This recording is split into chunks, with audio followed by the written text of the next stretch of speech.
మొన్న సీడ్స్ అయితే వేసాను కదా ట్యూస్డే, ఈరోజు సాటర్డే. ఇదిగో ఇలా అయితే వచ్చేసాయి. మెంతులన్నీ స్ప్రౌట్ అయ్యాయి చక్కగా.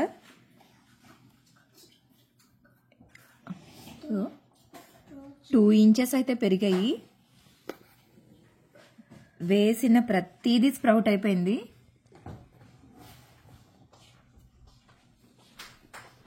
భలే వచ్చేసాయి. మెంతులు చాలా తొందరగా గ్రో అవుతాయి.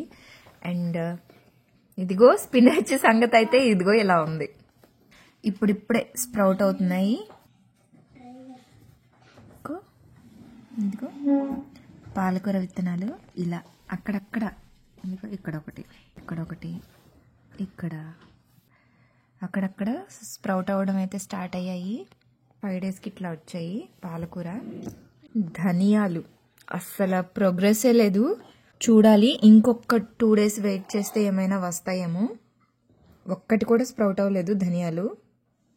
లెమన్ బామ్ పెట్టాను కదా, ఇది కూడా అంతే. ఇది రావడానికి, స్ప్రౌట్ అవ్వడానికి కాస్త టైం పడుతుంది. ధనియాలు ఇంకా లెమన్ బామ్ స్ప్రౌట్ అయినప్పుడు మళ్ళీ అప్డేట్ ఇస్తాను. అంతవరకు బాయ్.